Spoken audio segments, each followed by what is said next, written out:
Bismillahirrahmanirrahim. Alhamdulillahi rabbil alamin.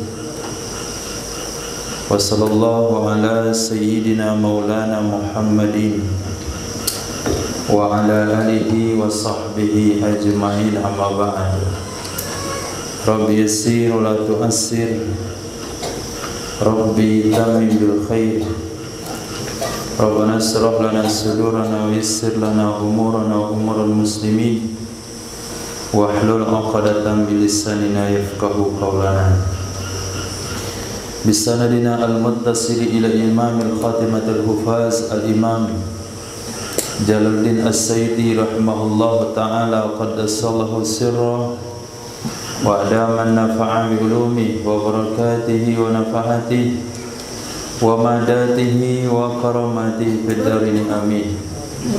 Terlanjutkan kitab Jami' As-Saghir nomor hadis 6705.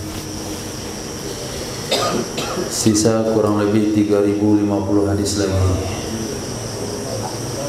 Ini kalau khatam bantai kambing, karena khatamnya sekali 10 tahun. Hadis ini diriwayatkan oleh Imam Tirmizi, juga diriwayatkan oleh Imam Hakim dalam kitab Mustadrak. Karena ada ya Nabi sallallahu alaihi wa alihi wasallam idza rafa'a yadayhi, apabila mengangkat ya Nabi sallallahu alaihi wasallam yadaihi, kedua tangannya Nabi. Kapan Nabi angkat? Fid du'ai, dalam berdoa. Ini dalil dicatat baik-baik supaya antum enggak dikibulin oleh salafi. Bahasanya Nabi doa enggak angkat tangan.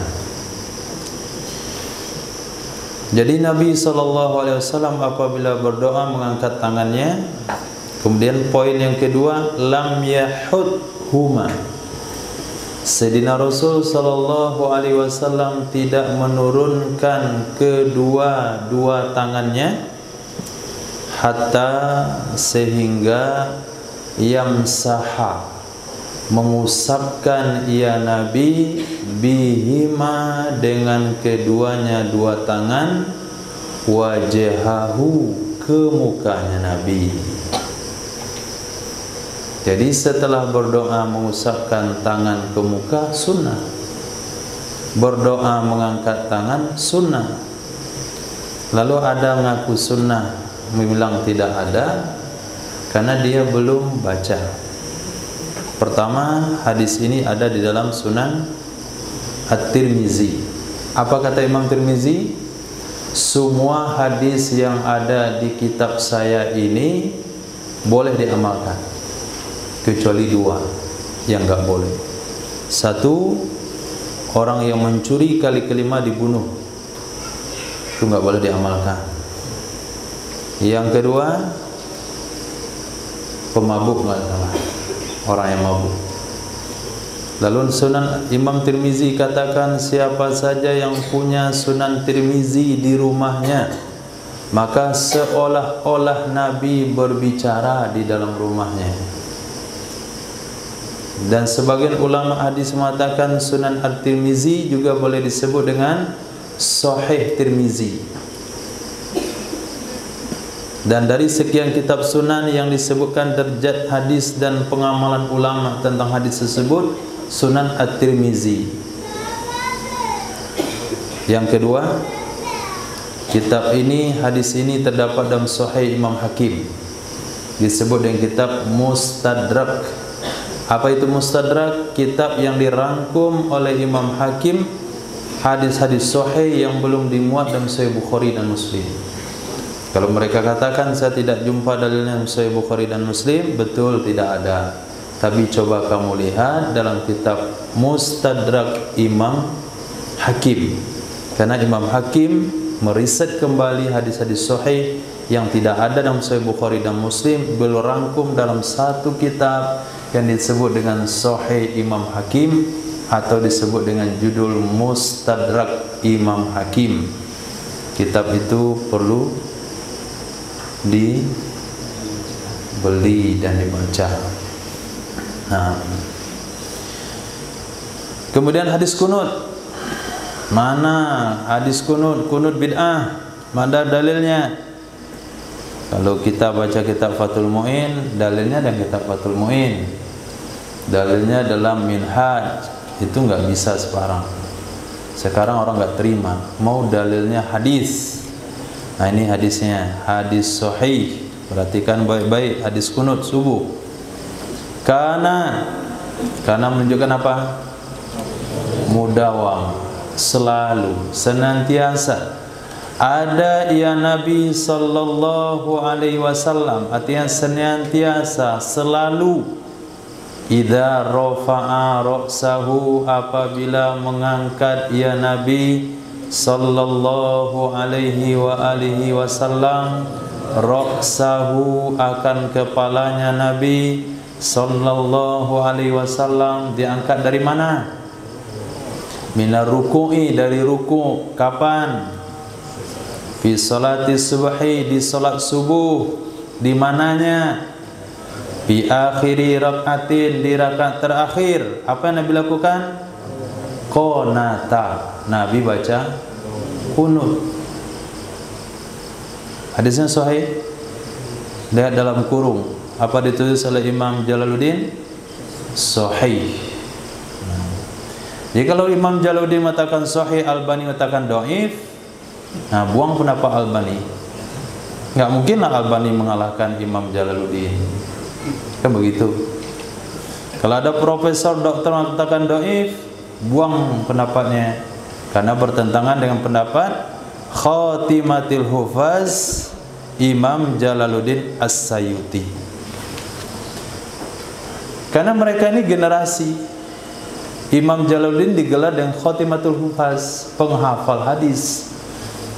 Penghafal hadis itu dikatakan hafiz hadis kalau hafal 100.000 dengan sanadnya. Itu disebut hafiz. Dan beliau dicatat sebagai ulama terakhir.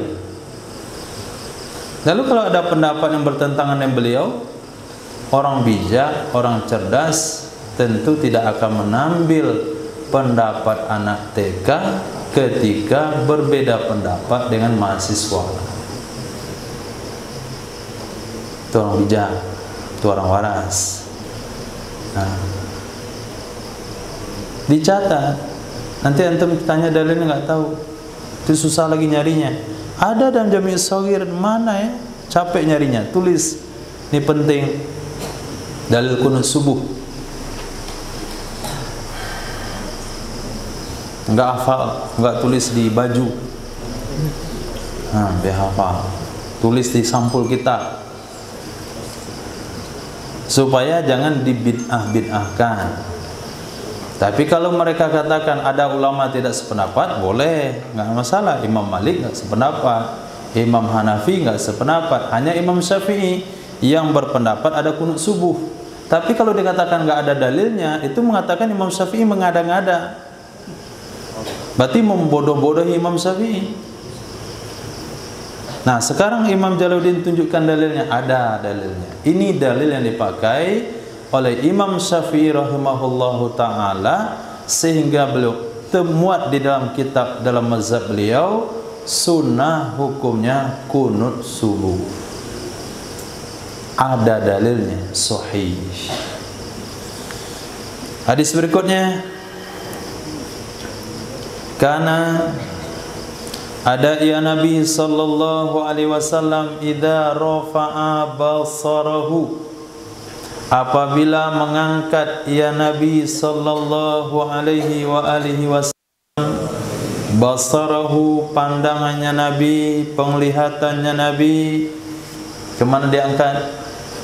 Ilas sama'i, ke langit. Qala, Nabi membaca doa, ya musarrifal qulub, wahai zat yang membolak-balikkan hati, sabbit qalbi ala ta'atik, tetapkanlah hatiku atas ketaatan kepadamu. Tetapkanlah hatiku atas ketaatan kepadamu. ketika antum baca doa ini di dalam solat, maka sunnah ketika baca doa ini pandangnya diangkat ke langit. Nah, tapi kalau bacaan doa-doa yang lain, pandangan ditujukan ke telapak tangan. Mana dalilnya? Mana dalilnya? Tuh, karena nggak dicatat. Nyari lagi susah. Mana dalilnya? Doa melihat ke telapak tangan. Itu dalil am. Itu dalil secara umum. Sunnah berdoa melihat ke telapak tangan.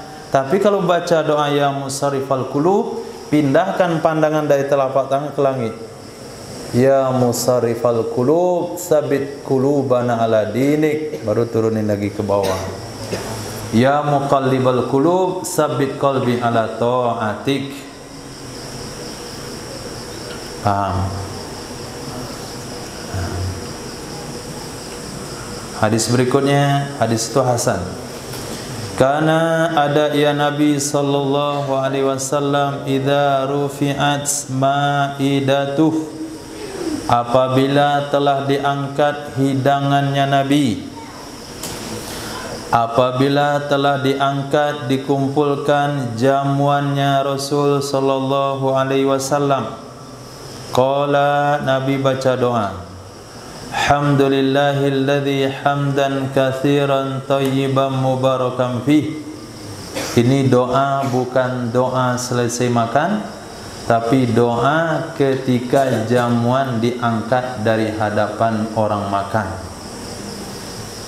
Ketika jamuan dikumpulkan, ketika jamuan diambil oleh tukang khidmat untuk dikumpulkan, maka baca doa Alhamdulillahilladzi hamdan katsiran thayyiban mubarakan fi. Segala puji bagi Allah, hamdan katsiran, puji-pujian yang sangat banyak, thayyiban yang sangat bagus, mubarakan fihi yang diberkahi di dalamnya. Alhamdulillahilladzi kafana, segala puji bagi Allah, zat yang telah mencukupi kami. Kafana, yang telah mencukupi kami, artinya memberikan keperluan makanan dan minuman kepada kami secara cukup. Wa awana, yang telah memberi tempat kepada kami. Kenapa Nabi kaitkan antara makan dengan tempat? Karena makan yang enak belum tentu enak kalau tempatnya enggak nyaman. Nah, nasi sudah dibungkus tapi tempat makan enggak ada, enggak bisa. Maka makan itu dikaitkan dengan tempat. Alhamdulillahilladzi kafana wa awana. Maka bagi orang-orang yang mau menelusuri hikmah dari hadis ini, kalau mau membuat jamuan makanan, kalau mau membuat tempat jual makanan, dua perlu diperhatikan. Satu makanannya, yang kedua tempatnya. Satu makanannya, kedua tempatnya. Bukan tempatnya saja. Makanannya nggak enak juga nggak bagus. Makanannya enak, tempatnya nggak nyaman juga nggak bagus. Makanan enak, tapi asap kendaraan masuk ke dalam makanannya, debu bertebangan, sampah berserakan, bau sekitarnya nggak wangi, bau busuk. Khair, itu rahasia. Kenapa Nabi kaitkan segala puji bagi Allah yang telah mencukupi kami dan memberi tempat kepada kami. Artinya makanan dan tempat itu perkara yang berkaitan. Ghairu maghfin, hal keadaan tidak merasa cukup. Maksudnya makanan itu diangkat bukan kami merasa cukup, bukan juga maghfur, dikufuri, muwadda, bukan juga ditinggalkan, wala mustaghnan an, bukan juga tidak perlu darinya makanan, wahai Tuhan kami. Jadi ketika kita meminta hidangan diangkat dari hadapan kita, jangan sampai ada perasaan sudah cukup. Jangan ada perasaan mengingkarinya. Jangan ada perasaan meninggalkannya. Jangan ada perasaan tidak memerlukannya. Memang sudah kenyang, tapi jangan ada bahasa, oh, udah nih, ini nggak perlu lagi. Itu bahasa nggak boleh. Ini boleh nih pindah, ini nggak perlu lagi. Ini sudah nih, kami dah kenyang. Itu bahasa seperti itu tidak boleh ada. Lihat, Nabi hadirkan di sini, ya Allah, kami angkat hidangan ini, kami pindahkan hidangan ini, bukan karena kami merasa cukup, bukan karena hidangan ini tidak kami syukuri, bukan kami berpisah dengan hidangan tersebut, bukan kami juga tidak memerlukan hidangan itu, tapi karena perintah dan sunnah Nabimu, karena menjalankan perintah Nabimu, karena menjalankan perintahmu, kulu washrabu wala tusrifu, makanlah, minumlah, dan jangan berlebihan. Jadi kami tinggalkan karena kami takut berlebihan, bukan tidak perlu, bukan berpisah. Tapi kalau ada perasaan berpisah, artinya katakan kepada makanan, sudah, ini kami dah kenyang, kami nggak perlu lagi, boleh dibawa, kami nggak perlu lagi. Ini makanannya tersinggung. Nah, kalian hanya menghormati kami ketika perlu. Ketika nggak perlu, kalian tinggalkan kami. Ingat, kami nggak akan datang lagi. Akhirnya nggak datang lagi hidangannya. Oh, udah bosan sama ayam, bahaya. Nah, besok datang tulang ayam atau datang tulang sapi, tulangnya saja. Nah, Dazan, apa? Silakan petugas al-muazzin.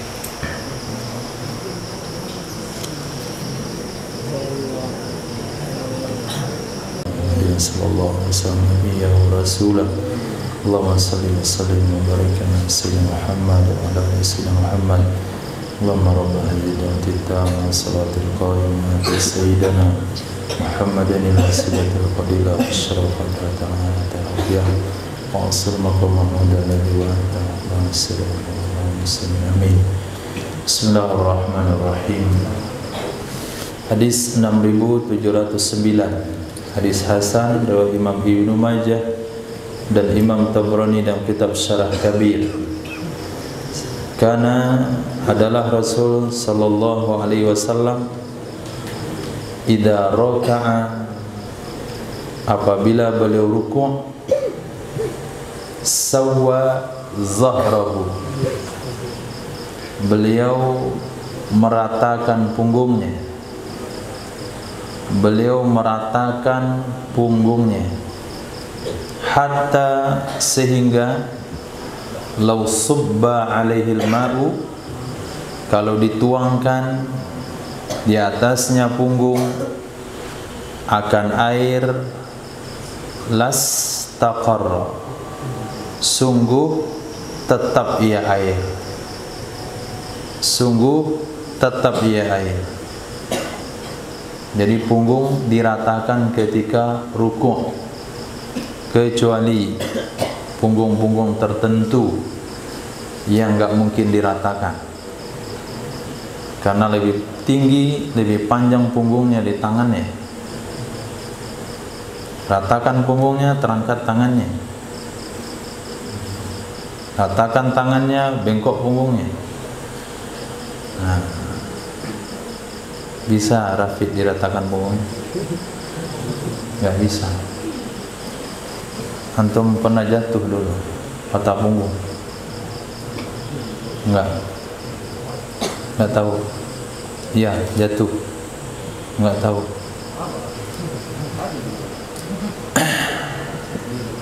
Nggak jelas. Jadi bagi orang-orang tertentu itu nggak bisa diratakan punggungnya. Tapi bagi orang-orang yang punggungnya rata, mesti rata. Itu halqun mu'tadil, penciptaan yang seimbang. Tapi kalau ada penciptaan fisik yang tidak seimbang, itu nggak bisa dipaksakan. Ada memang tulang punggungnya itu memang bengkok, keras, ditekan kau nggak mau lagi, memang bengkok begitu. Mungkin ada gen onta. Nah, ini hadis berikutnya yang dipertanyakan juga oleh Salafi. Antum catat tuh hadis penting. Bab satu buku hadis-hadis khas menjawab pertanyaan Salafi.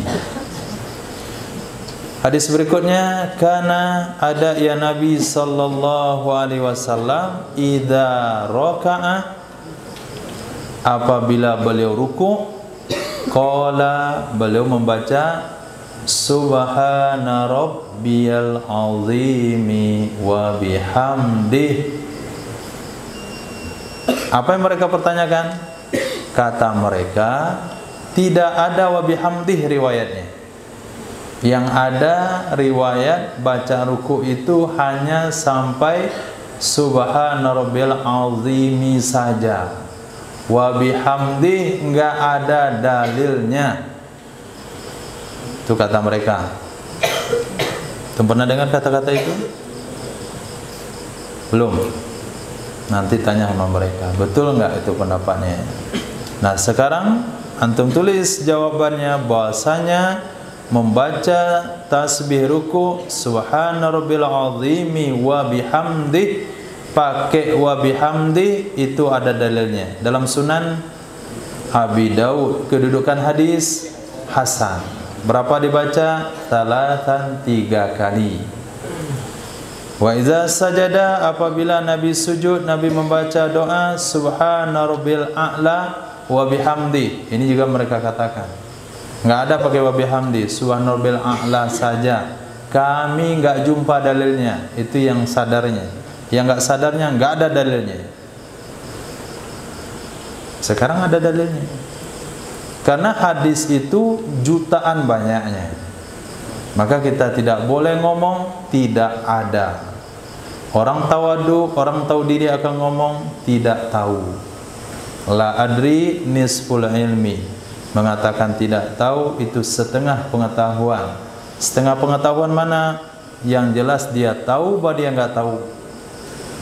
Tapi kalau dikatakan tidak ada, berarti dia jahil murakkab. Pertama, dia tidak tahu bahasanya ada dalilnya. Yang kedua, dia tidak tahu bahwa dia orang yang enggak tahu. Ya, tidak tahuannya 2. Tapi ketika dibilangkan saya tidak tahu, dia setengah pengetahuannya sudah ada, yaitu bahasanya dia tidak tahu bahwa dia tidak tahu, sehingga menjawab saya tidak tahu. Maka Nabi sabdakan la adri nisful ilmi, mengatakan saya tidak tahu itu setengah pengetahuan. Minimal dia tahu bahwa dia nggak tahu. Tapi kalau bilang nggak ada, itu jahil total. Nah, maka kenapa dia dikatakan jahil total?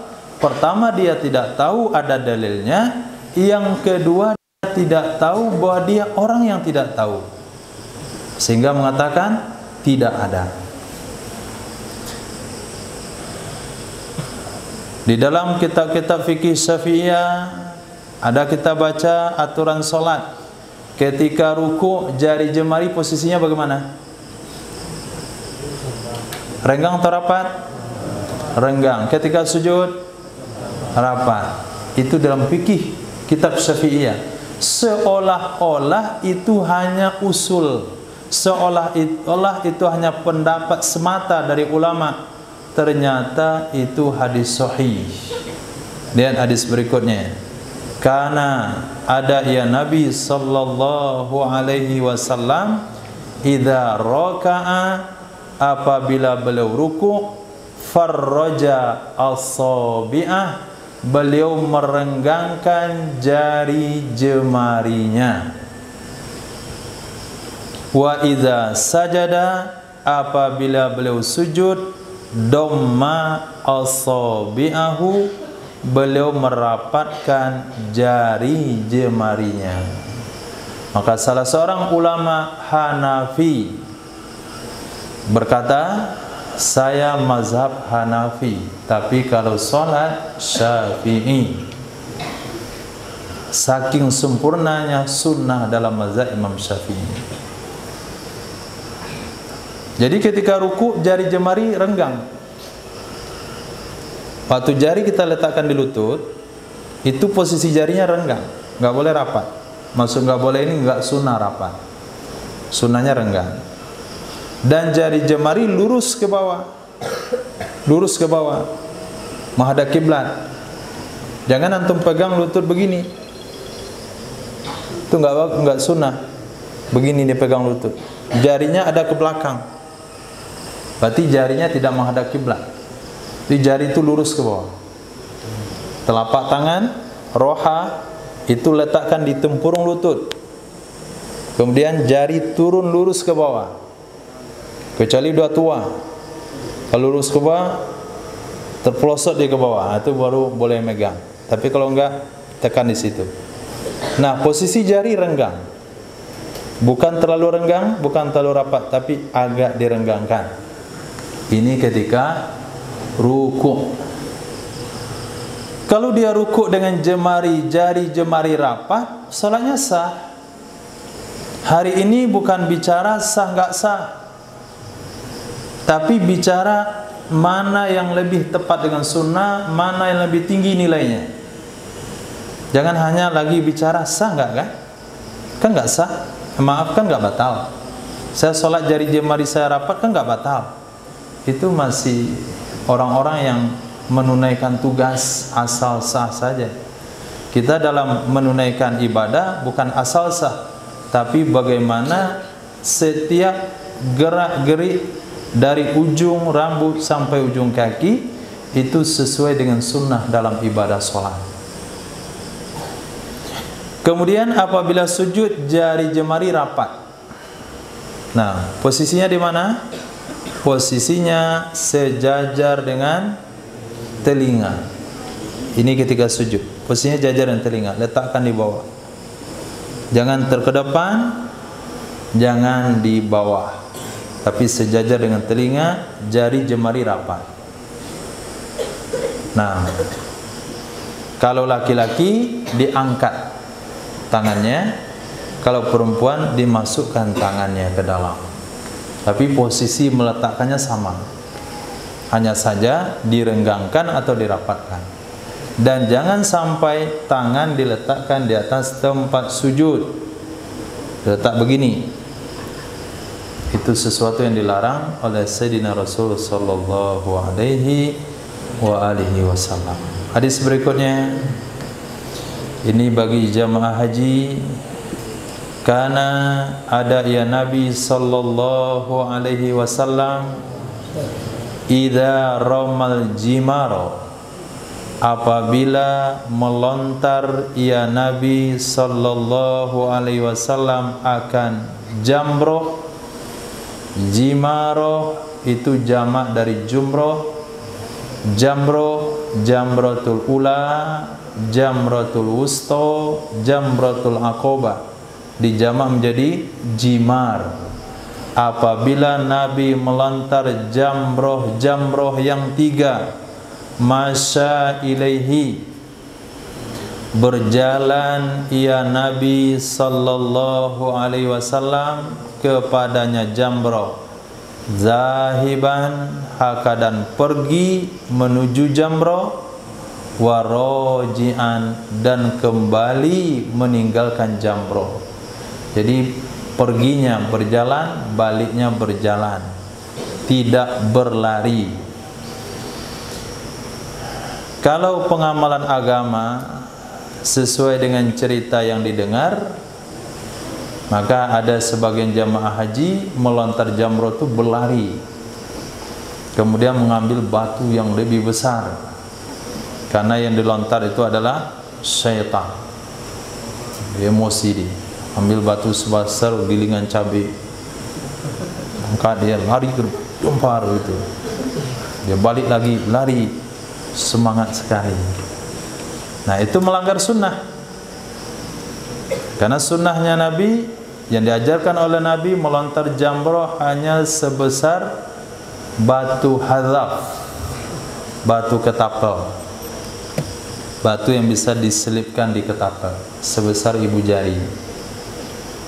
Nah, perginya berjalan santai, baliknya berjalan santai, melontarnya sampai setinggi telinga saja. Nah, nggak ada untuk melantar setan. Nah, kena orang di belakang, berdarah hidungnya. Antum zalim. Kuat lagi, nggak kena jamroh, kena kepala orang di depan. Kan nggak tepat. Jadi pengamalan agama sesuai dengan sunnah. Nah, tidak ada muatan-muatan hikmah di situ. Memang hikmahnya melontar setan. Asal usulnya itu kan Siti Hajar diganggu setan. Ketika digoda oleh setan, tuh suami kamu Ibrahim mau sembelih anakmu, cegah cepat. Maka Siti Hajar melempar setan. Didatangi Nabi Ibrahim dilontar, didatangi Nabi Ismail dilontar. Maka terjadilah 3 pelontaran. Memang asal usulnya melontar setan, tapi jamroh itu bukan setan. Itu asal usulnya saja. Nah, maka Sayyidina Rasul SAW melontar jamroh itu dengan santun. Berperginya berjalan, baliknya berjalan. Batunya sebesar batu ketapel. Hadis sahih. Karena ada ya Nabi sallallahu alaihi wasallam idza roma, apabila melontar ya Nabi sallallahu alaihi wasallam jamratul aqabah, akan jamroh aqabah. Aqabah artinya tumit, maksudnya jamroh yang terakhir. Madha, Nabi berlalu, walam yakif, Nabi tidak berdiri. Melontar jamratul ula, setelah melontar Nabi berdiri dan berdoa. Nabi pergi ke jamratul wusta, jamroh di tengah, Nabi lontar, selesai melontar Nabi berdiri dan berdoa. Tapi setelah melontar jamroh ketiga, jamroh terakhir, Nabi langsung berjalan, tidak berdiri dan tidak berdoa. Hadis dalam Sunan Ibnu Majah. Karena ada ya Nabi sallallahu alaihi wasallam idza ramadat ainum ra'atin, apabila sakit mata salah seorang istri. Idza ramadat, apabila sakit ainum ra'atin, mata seorang wanita, min nisa'ih, dari istri-istrinya Nabi, lam ya'tiha, niscaya Nabi tidak mendatanginya, di dalam kurung tidak menggaulinya, hatta tabra'a ainuha, sehingga sembuh matanya. Nah, di sini ditambah lagi adab jima. Nah, tidak dianjurkan atau dimakruhkan menggauli istri ketika dia sakit mata.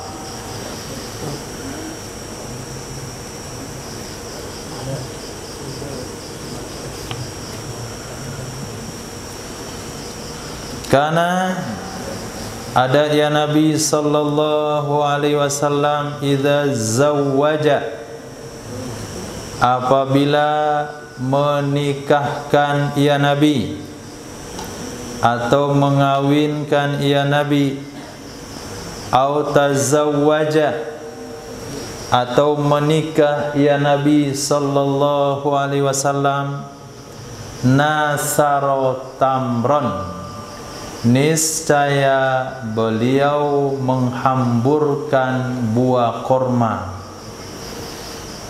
Menghamburkan buah korma. Ada di mana ini? Kalau pengantinan lewat disiram dengan beras,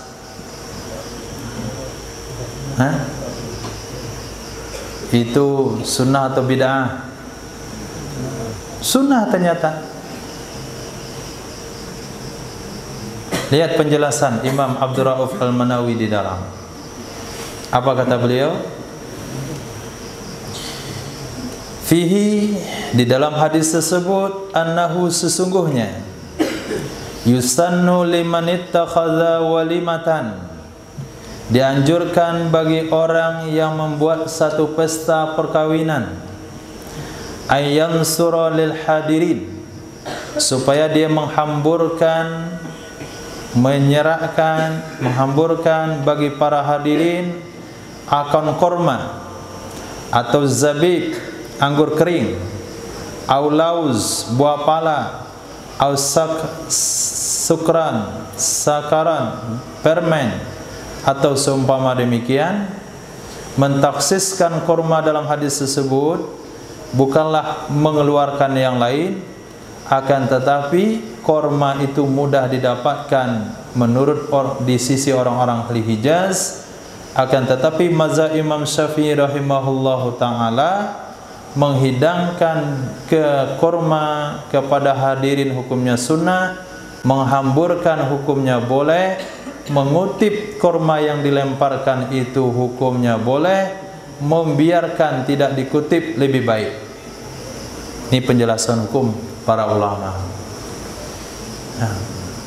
Tapi kalau kita tidak mengenal hadis secara khusus, hanya menghakimi dengan dalil innal mubadzirina kanu ikhwanas syayatin, maka antum akan memponis haram, bid'ah, mubadzir.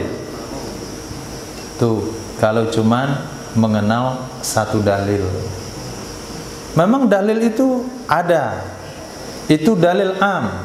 Apabila ada dalil am, maka dibiarkan di atas amnya, kecuali kalau ada yang mentaksiskannya. Ini namanya dalil mentaksis.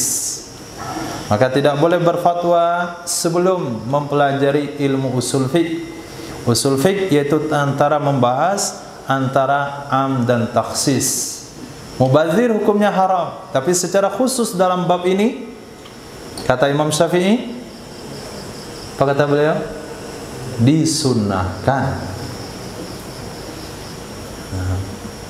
Bikin walimah, kemudian para hadirin datang, arak-arakan, pengantin laki-laki diiringi oleh hadroh.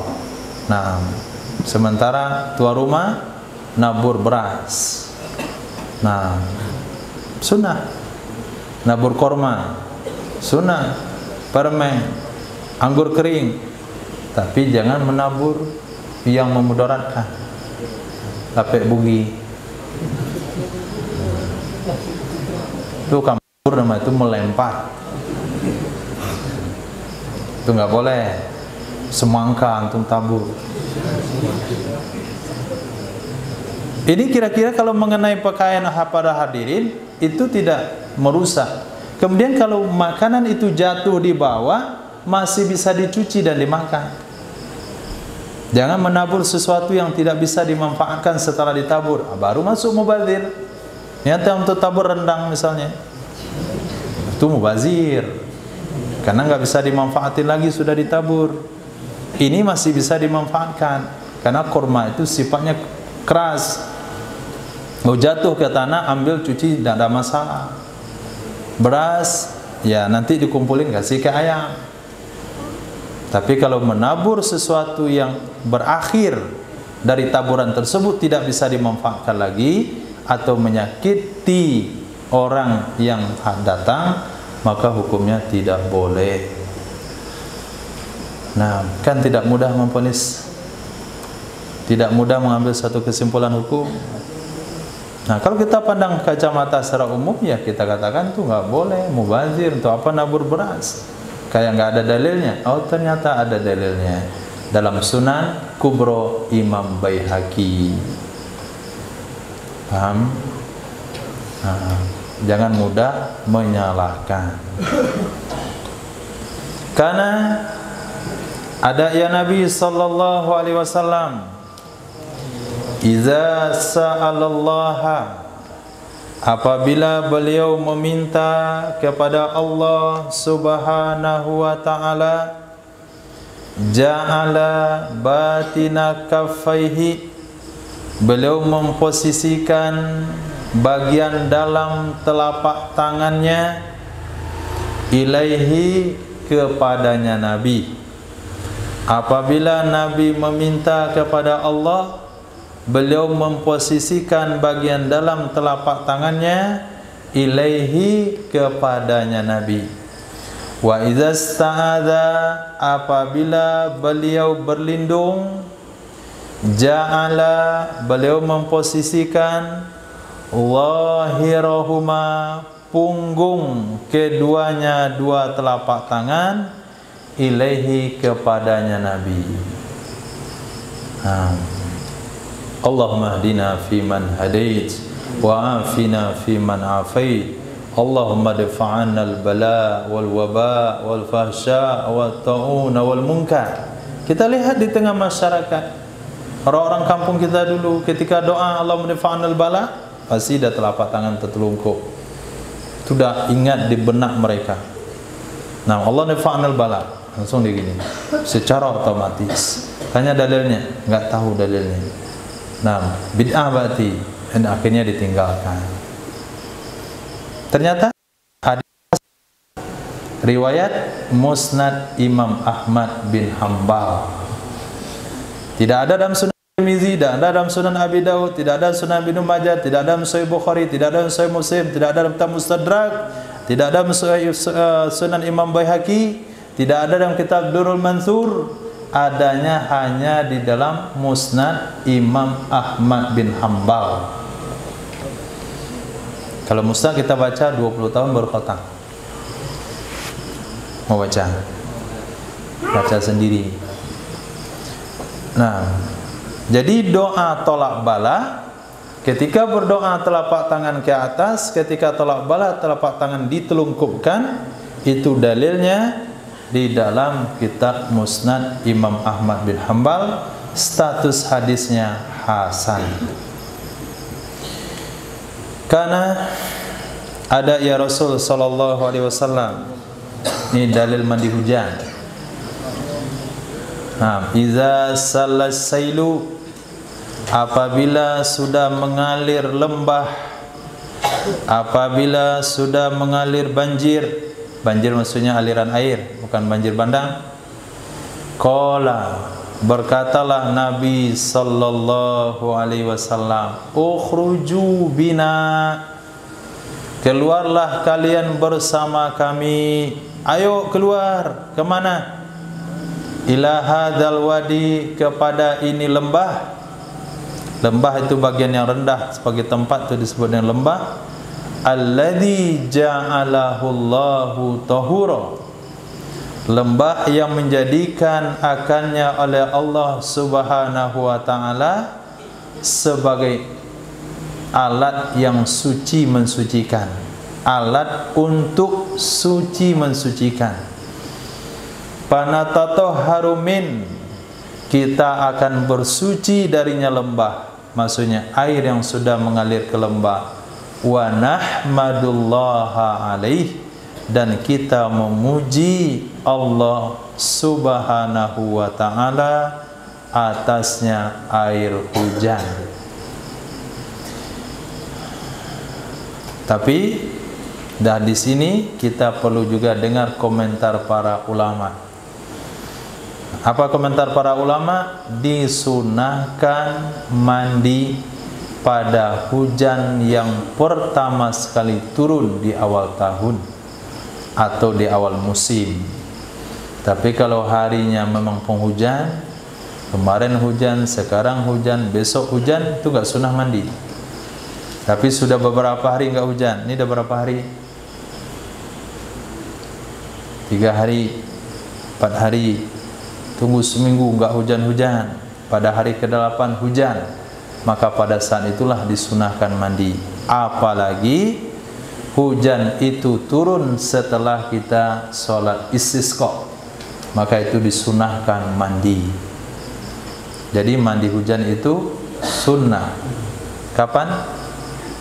Ketika awal pertama dari musim panas, terlebih setelah memintanya dengan sholat istisqa. Bahkan para ulama katakan dalam kitab-kitab fikih, dianjurkan untuk mengeluarkan benda-benda yang boleh terkena air. Nah, benda-benda yang boleh terkena air, tidak masuk kasur dan bantal. Itu kan ikut pula bantal dikasih mandi hujan. Hadis berikutnya, karena ada ya Nabi sallallahu alaihi wasallam, idza sajada, apabila beliau sujud, jafa, niscaya beliau merenggangkan, hatta yuro, sehingga bisa dilihat, bayadu ibtaihi, putih dua ketiaknya Nabi sallallahu alaihi wasallam. Jadi renggang tangan ketika sujud. Kalaulah kita tidak pakai baju, maka bisa terlihat ketiak bagian dalam.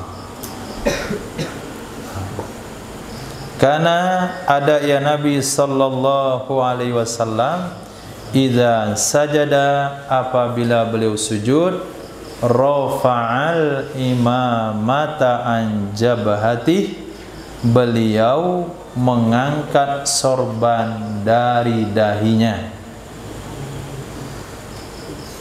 Maka ketika memakai sorban hari-hari atau bukan waktu sholat, enggak ada masalah, dikedepankan. Tertutup di sini, enggak masalah. Tapi ketika mau sholat diangkat.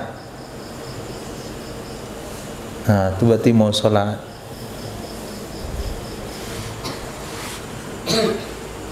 Berarti kalau kita lihat turunin, mau sujud angkat lagi, oh itu bisa batal sholat antum.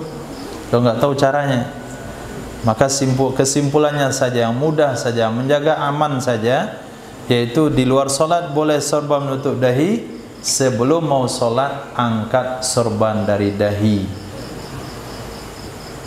Nah, sorban. Hadis berikutnya, karena ada ya Rasul sallallahu alaihi wasallam, idza surra, apabila beliau senang, apabila beliau bergembira, istanara wajhuhu, bersinar mukanya Rasul, bersinar mukanya Nabi, ka'annahu kit'atu qamarin, seolah-olah muka Nabi tersebut potongan bulan, sepotong bulan. Karena ada ya Rasul sallallahu alaihi wasallam, idza sallama, apabila beliau salam dari salat, idza sallama minas salati, apabila beliau salam dari salat, qala thalatha marrat, beliau akan membaca 3 kali, subhana rabbika rabbil izzati amma yasifun, wa salamun alal mursalin, walhamdulillahi rabbil alamin. Ini salah satu yang disunahkan dibaca setelah salam. Nah, hadis berikutnya, karena ada ya Nabi sallallahu alaihi wasallam, idza sallam, apabila beliau telah salam, lam yaqud, niscaya beliau tidak duduk, niscaya beliau tidak duduk kecuali bimik dari mayakul, dengan kadar sesuatu yang beliau baca, Allahumma antas salam wa minkas salam, tabarakta ya dzal jalali wal ikram. Rasul apabila salam dari salat, beliau tidak duduk di tempat duduknya kecuali hanya sebentar saja, seukuran membaca Allahumma antas salam wa minkas salam, tabarakta ya dzal jalali wal ikram. Nah, kata Salafi kan, betul amalan saya. Bentar aja duduk, pas berdiri langsung pergi, itu sunnah. Kan kalian dah baca hadisnya. Nah, kira-kira kalau seperti itu apa yang antum bilang? Itu mau jawab apa? Apa dalil kalian lama-lama duduk selesai sholat? Tu baca hadisnya Sahih Bukhari, Sahih Muslim, diriwayatkan dalam Kitabus Sittah dari Sayyidah Aisyah, Nabi apabila salam dari solat tidak duduk kecuali hanya seukuran Allahumma antas salam wa minkas salam, tabarakta ya dzal jalali wal ikram, kemudian beliau berdiri. Lalu apa dalilnya duduk berlama-lama selepas solat?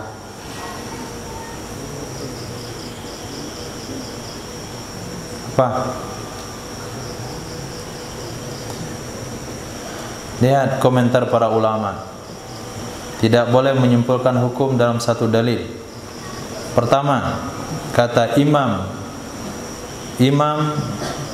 Abdul Rauf Al-Manawi katakan, idza sallama lam yaqud, Nabi apabila salam dan tidak duduk, maksudnya antara salat fardu dan sunnah.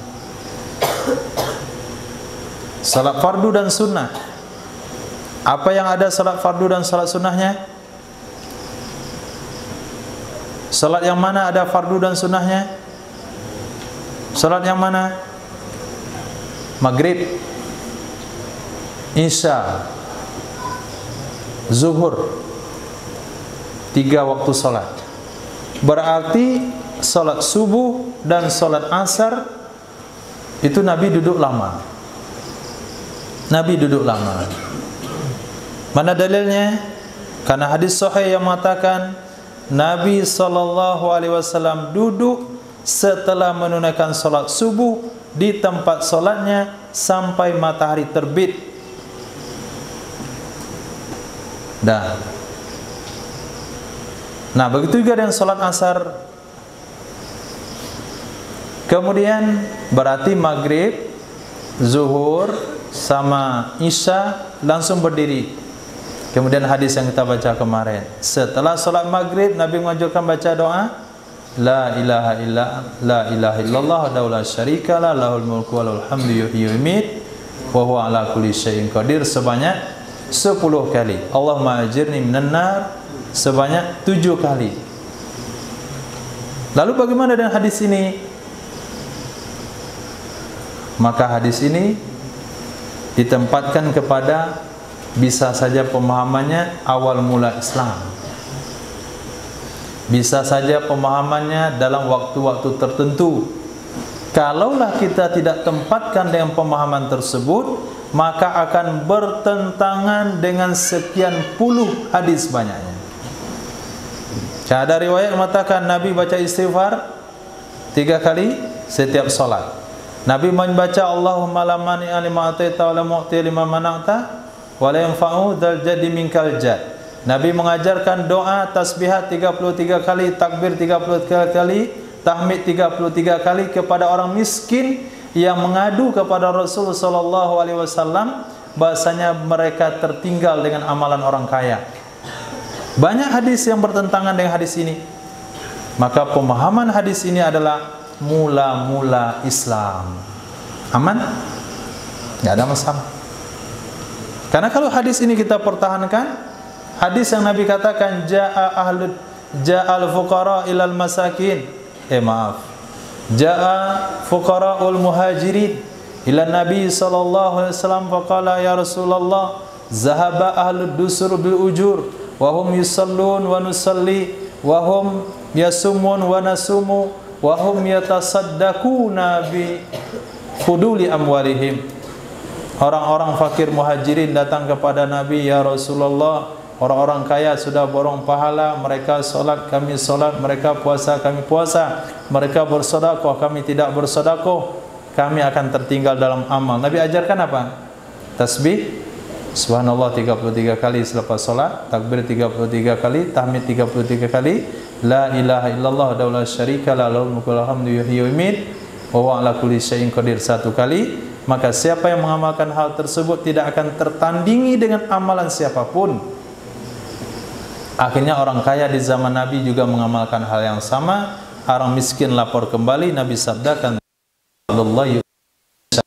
kalau sekiranya kita ambil hadis ini mau kita bawa kemana? Yang kedua, menurut kaidah usul fikih, menurut kaidah ilmu mustalahul hadis, apabila bertentangan perintah Nabi dengan perbuatan Nabi, mana yang dipakai? Perintah atau perbuatan? Perkataan atau perbuatan? Perkataan Nabi SAW. Sementara ini adalah hadis perbuatan Nabi. Sementara perintah Nabi, perkataan Nabi, kamu baca Allahumma ajirni minan nar 7 kali, la ilaha illallah wa la syarika lahul mulku wa lahul hamdu sebanyak 10 kali selepas maghrib, selepas salat subuh. Kemudian Nabi juga bersabda, orang yang membaca ayat kursi selepas setiap salat, tidak ada yang menghalangi masuk surga kecuali hanya mati. Berarti disunahkan membaca ayat kursi setiap salat. Belum lagi dalil-dalil yang lain dianjurkan membaca Amanar Rasul setiap salat maghrib. Dibenarkan membaca Qul Huwallahu 3 kali setiap salat subuh dan maghrib. Qul a'udzu birabbil falaq 3 kali setiap subuh dan maghrib. Qul a'udzu birabbin nas 3 kali setiap subuh dan maghrib. Kalau kita kumpulkan hadis itu semua, hadis ini hanya tinggal sejarah. Paham Wabi?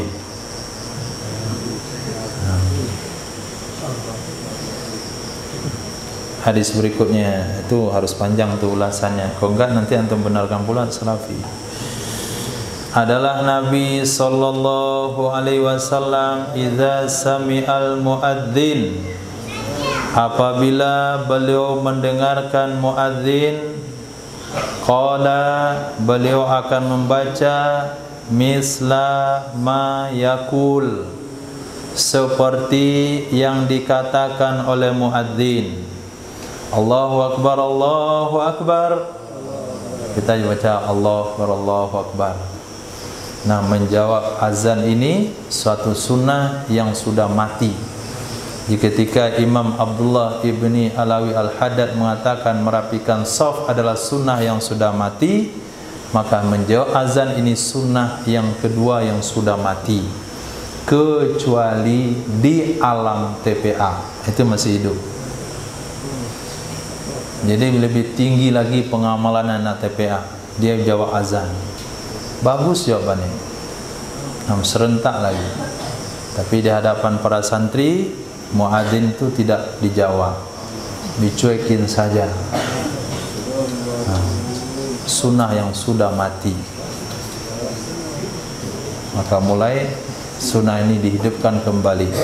Man ahya sunnati faqad ahabbani wa man ahabbani wa man ahabbani, jangan ahabani. Man ahya sunnati faqad ahabani wa man ahabani kana ma'i fil jannah. Itu hadis riwayat. Nah, itu bukan riwayat dari imam tuh, itu riwayat dari telinga ke telinga, mulut ke mulut.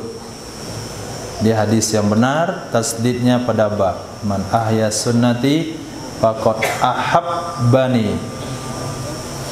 Jadi baginda Rasul sallallahu alaihi wasallam apabila mendengarkan muazin mengatakan seperti yang muazin katakan, hatta sehingga idza balagha, apabila sampai pada kalimat hayya 'alas salah, hayya 'alal falah, Dua kalimat ini Nabi jawab, la haula wala quwwata illa billah.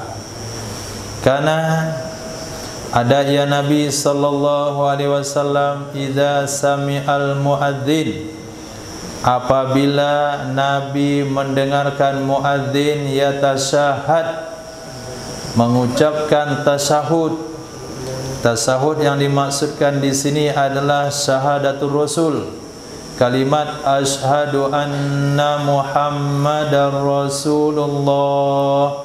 Nabi jawab apa? Ana. Asyhadu anna Muhammadar Rasulullah. Ana. Nah, ini salah satu perbuatan Nabi yang enggak boleh antum ikuti. Nah, kalau antum ikuti secara sengaja, maka jadi murtad. Nah, asyhadu anna Muhammadar Rasulullah, kata duta. Antum bilang ana, langsung murtad. Aku bersaksi Sayyidina Muhammad adalah utusan Allah. Kata si anu itu, saya Rasulullah. Murtad dia.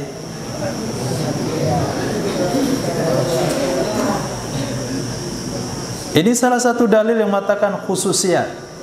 Jadi tidak semua apa yang Nabi lakukan itu boleh dilakukan oleh umat.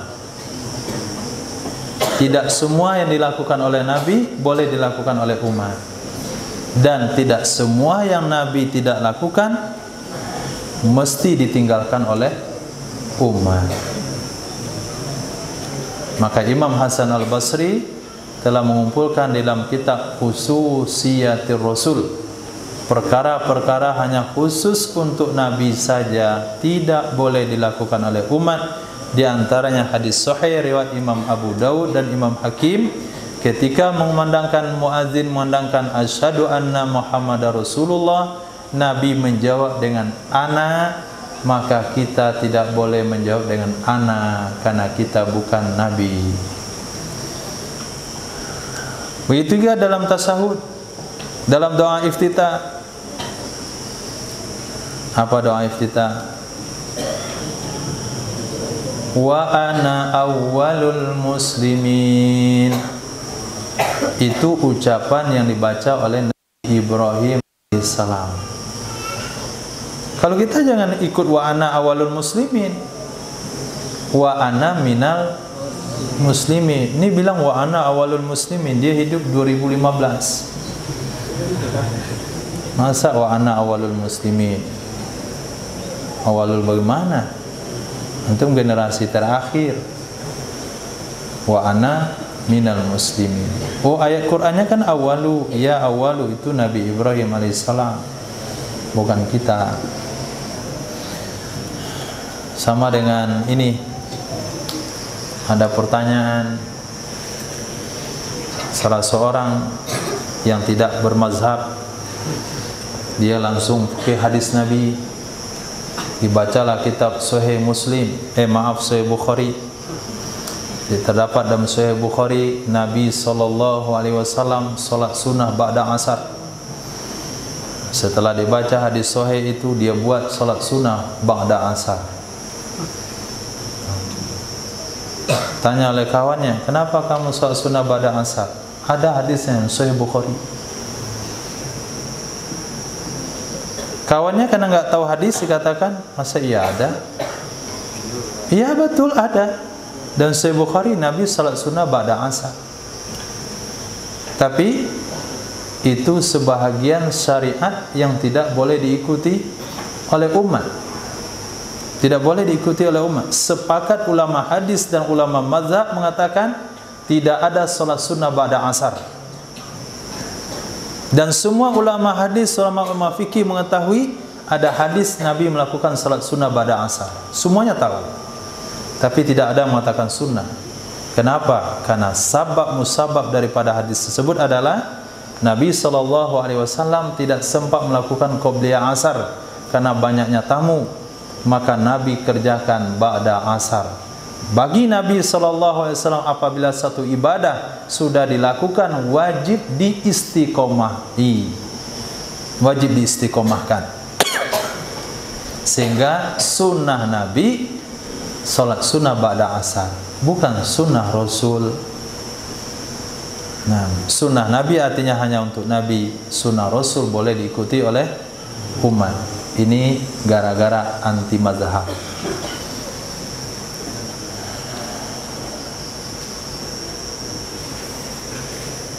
Terakhir, dua terakhir, tiga terakhir. Karena ada ya Nabi sallallahu alaihi wasallam idza sami'al muadzina, apabila beliau mendengarkan muadzin membaca hayya 'alas shalah, maka beliau membaca doa Allahumma ja'alna muflihin. Berarti bertambah hayya 'alas shalah, la haula wala quwata illa billah, Allahumma ja'alna muflihin. Karena ada ya Nabi sallallahu alaihi wasallam idza sami'a sautar ra'di, apabila beliau mendengar suara kilat, wasawa'iq dan petir, qala Nabi baca doa Allahumma la taqtulna bighadabik, ya Allah jangan engkau bunuh kami dengan murkamu, wala tuhlikna bi'adzabik, jangan engkau binasakan kami dengan azabmu, wa'afina qabla dzalik, maafkan kami sebelum demikian itu datang. Maafkan kami sebelum murkamu datang, maafkan kami sebelum azabmu datang, sehingga kami tidak mati dan binasa dengan azab dan kemurkaanmu. Karena ada ya Nabi sallallahu alaihi wasallam idza sami'a, apabila beliau mendengarkan bi ismil qabih, dengan nama yang sangat jelek, hawwalahu, niscaya Nabi menggantinya ila, kepada sesuatu, ma huwa ahsanu min, perkara atau nama yang dianya lebih bagus darinya nama yang didengar.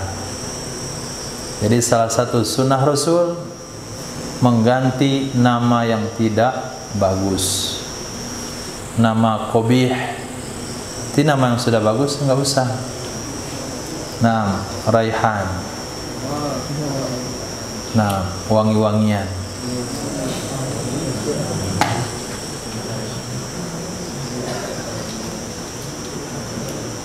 Ada raihan yang sah, ada yang tidak sah.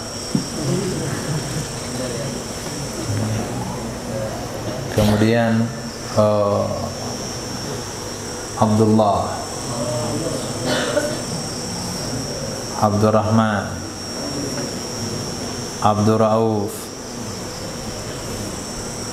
Fadil. Aprinya itu gelar. Ya, ini ganti, kan tidak bagus sama Fadil. Apri gelar.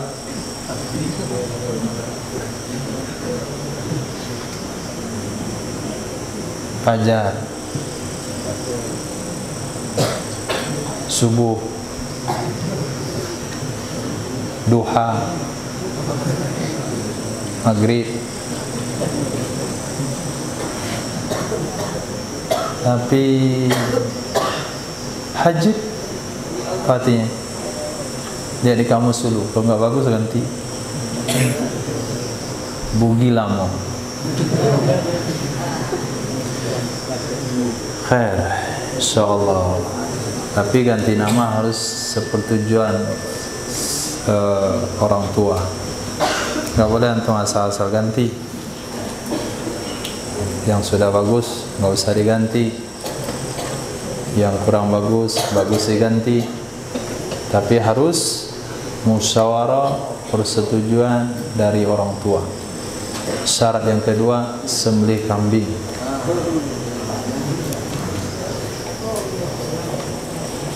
Mungkin ada pertanyaan, dipersilakan insyaallah.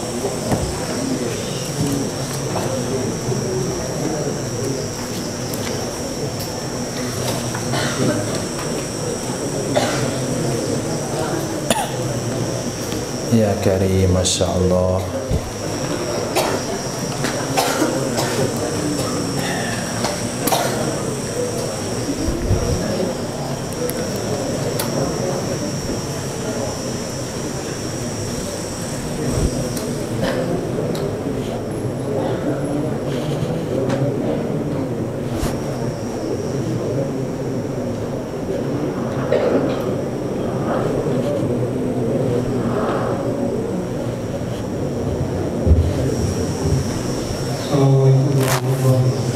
Waalaikumsalam warahmatullahi wabarakatuh. Terkait masalah ini, masalah pola besok yang tidak di kening.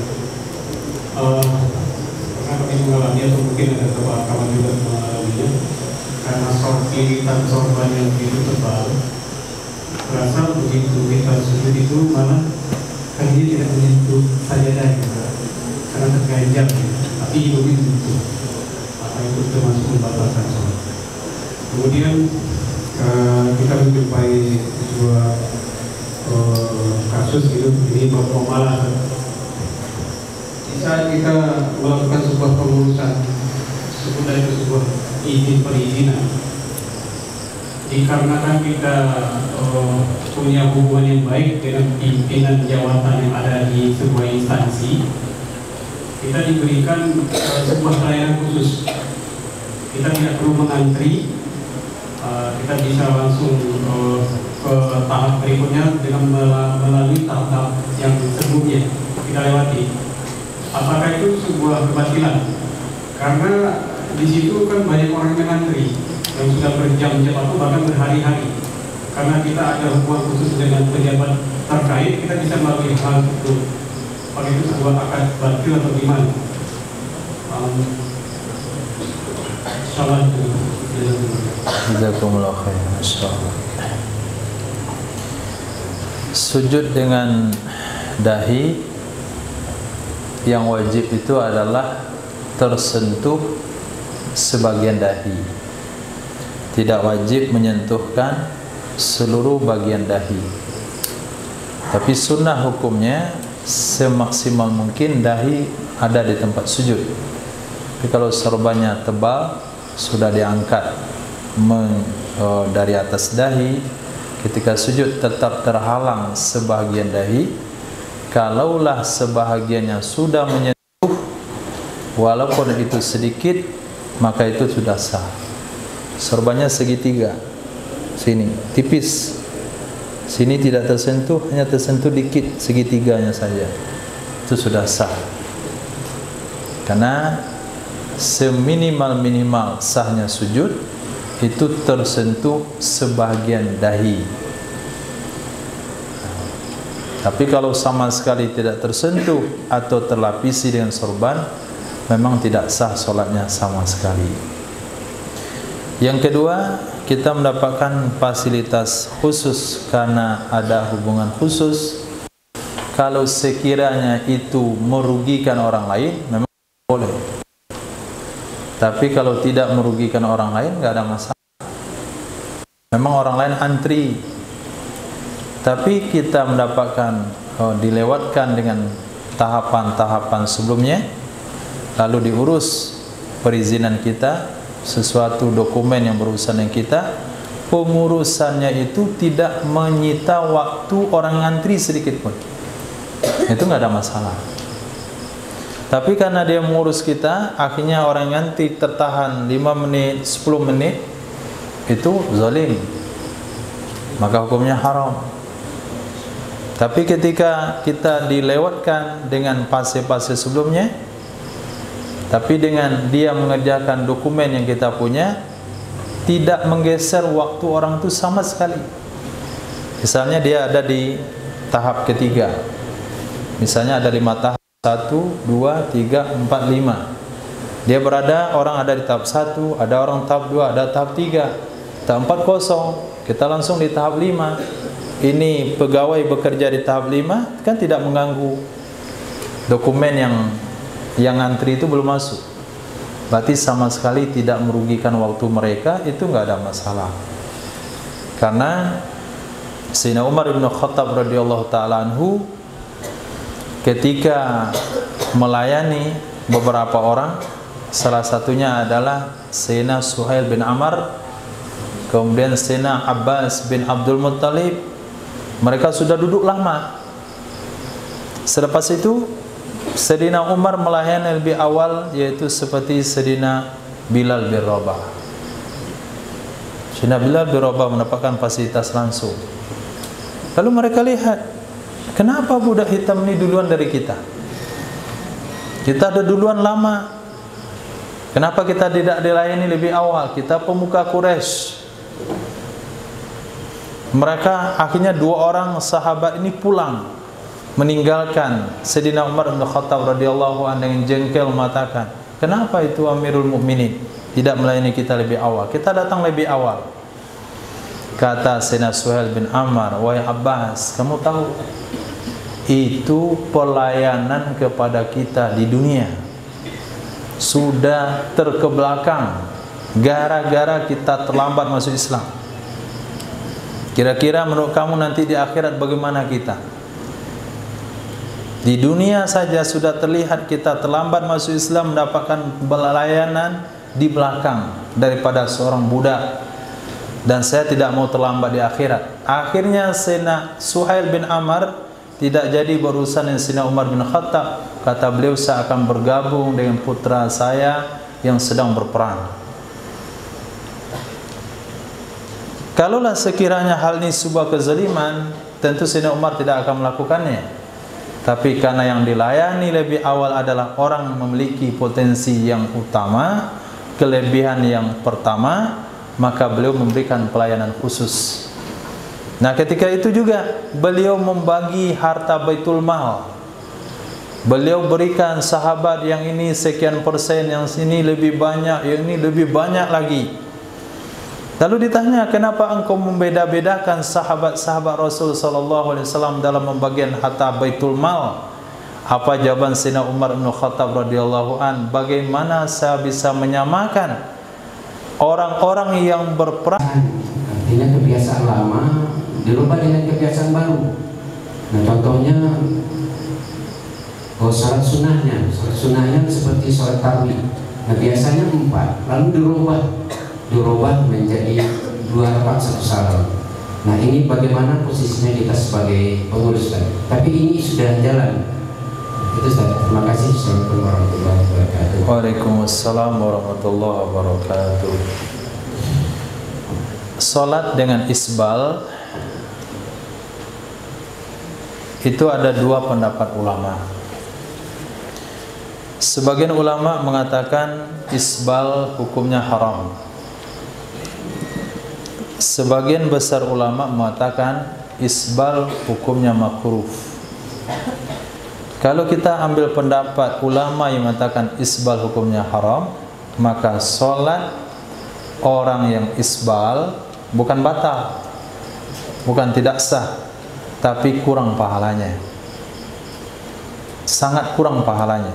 Karena ada riwayat yang mengatakan Allah tidak memandang kepada orang yang sholat dengan isbal. Kemudian kalau kita ambil pendapat jumhur ulama yang mengatakan isbal hukumnya hanya makruh, maka sholat orang tersebut sah dan kurangnya tidak banyak, karena melakukan perkara makruh dalam ibadah sholat. Untuk orang lain kita ambil pendapat kedua, bahasanya isbal hukumnya makruh, sehingga kita tidak berpandangan rendah kepada saudara muslim kita, tidak memandang rendah kepada imam kita yang isbal, tidak memandang rendah kepada orang yang ada di kiri kanan kita yang isbal. Kita pandang mereka dengan pandangan makruh. Itu makruh, dia uzur, dia boleh isbal.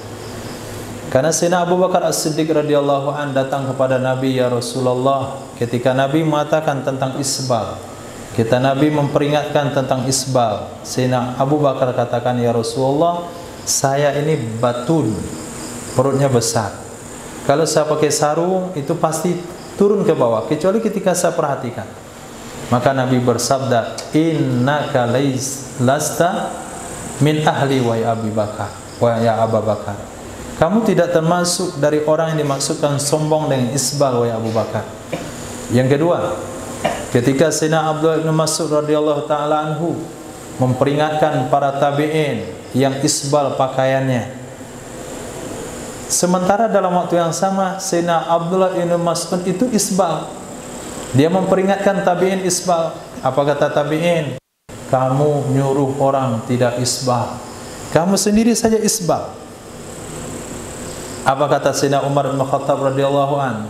Kalau kalian membicarakan kalimat yang sama kepada Abdullah bin Mas'ud, akan saya potong lidah kalian.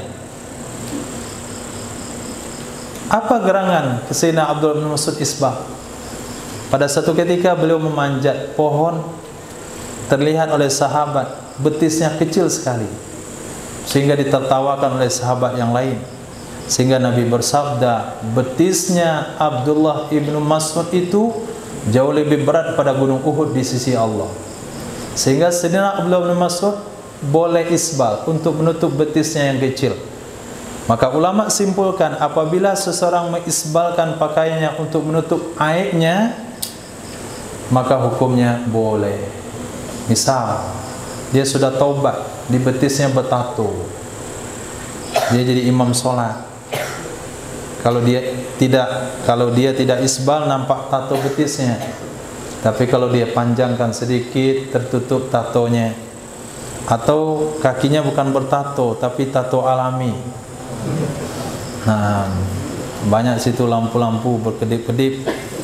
Jikalau dia jadi imam, itu sangat tidak bagus sekali. Ini kaki orang atau kaki meja? Akhirnya diturunkan sarungnya untuk menutup tato-tato itu juga bagian yang ditoleransikan.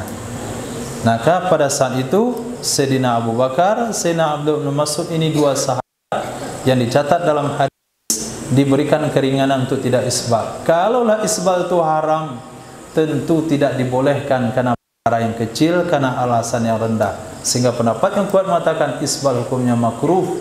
Kita ambil pendapat ini untuk melihat orang lain. Tapi kita ambil pendapat pertama untuk pemakaian pribadi. Nah, kita ambil pendapat pertama untuk pemakaian pribadi, isbal itu adalah haram. Ini untuk pengamalan pribadi. Kenapa dikatakan haram? Karena orang isbal adalah orang yang angkuh. Kenapa dikatakan angkuh? Di Nabi suruh angkat sarung, Nabi suruh angkat celana, dia tidak mau angkat. Kan angkuh.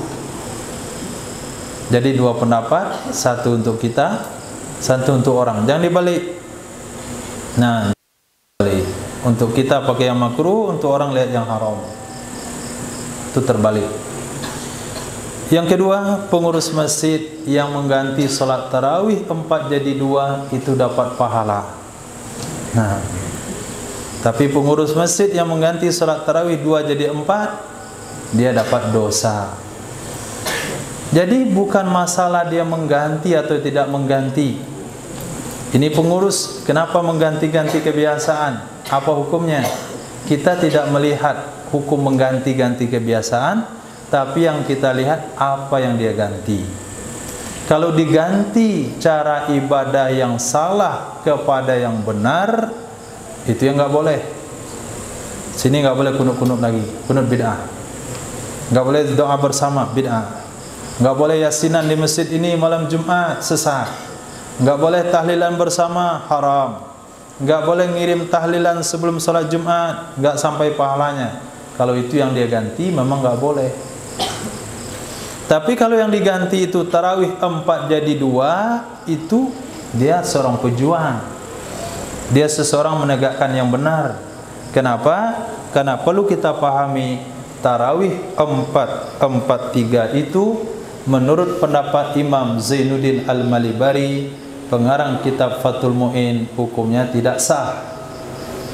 Nah, lalu di mana Muhammadiyah menjadikan tarawih 4-4-3? Hadis sahih riwayat pada Sayyidatina Aisyah radhiyallahu taala anha, datang beberapa orang sahabat atau beberapa tabi'in kepada Sayyidatina Aisyah radhiyallahu taala anha. Orang itu bertanya kepada Sayyidah Aisyah, "Wahai Ummul Mukminin, bagaimana salat Nabi di malam Ramadan?" Itu pertanyaan dari tabi'in. Apa jawaban Sayyidah Aisyah? Salat Nabi itu 4 rakaat sekali salam. Jangan kalian tanya bagaimana indah dan lamanya solat itu. Kemudian Nabi solat 4 rakaat sekali salam. Kemudian Nabi solat 3 rakaat sekali salam. Lahirlah solat 4-4-3. Nah, kalau hadis kita baca sampai di sini, ini hadis cocok untuk dalil tarawih. Karena pertanyaannya, bagaimana solat Nabi di malam Ramadan? Tapi hadisnya tidak sampai di situ. Sayyidah Aisyah katakan, Sayyidina Rasul sallallahu alaihi wasallam tidak menambah dari 11 rakaat tersebut, baik di dalam bulan Ramadan maupun di luar bulan Ramadan. Nah, ketika hadis kita baca sampai ke ujung, maka taulah bahasanya salat itu bukan tarawih, karena di luar Ramadan tidak ada tarawih. Maka ulama hadis memberi judul hadis itu di bawah judul salat witir. Nah, kalau ada orang tarawih dengan pakai salat witir, tentu batal. Lalu bagaimana dalil salat tarawih? Salat tarawih di zaman Nabi yang sahih dalilnya adalah Nabi salat tarawih 3 malam berturut-turut. Pada malam keempat Nabi tidak salat tarawih lagi. Tidak ada keterangan berapa rakaat. Di zaman Sayyidina Abu Bakar tarawih seperti di zaman Nabi. Di zaman Sayyidina Umar bin Khattab di awal-awal pemerintahan beliau, tarawih di zaman Nabi masing-masing. Tapi setelah beberapa tahun Sayyidina Umar bin Khattab menjadi khalifah, beliau melihat Masjid Nabawi ada orang tarawih 2 orang, ada 3 orang, ada sendirian, ada jamaah kecil, ada jamaah besar, berkelompok-kelompok di Masjid Nabawi. Lalu Sayyidina Umar katakan, kalau saya kumpulkan mereka dengan 1 orang imam, maka justru lebih baik. Maka dikumpulkanlah tarawih 1 imam, Sayyidina Ubay bin Ka'ab radhiyallahu an. Diriwayat imam dalam Muwatta Imam Malik itu dilakukan 20 rakaat 2-2. Inilah dalil sahih untuk solat tarawih. Jadi kalau ada pengurus masjid dirubah 4-4-3 jadi 2-2, dia mendapatkan pahala jariyah sampai cara solat itu tidak dirubah lagi di masjid tersebut. Tapi kalau dia merubah solat 2-2 jadi 4-4-3, dia dapat dosa jariyah sampai ibadah itu tidak dirubah. Jadi tidak ada jawaban untuk pertanyaan merubah atau tidak merubah, tapi pertanyaan jawaban kepada yang mana dirubah.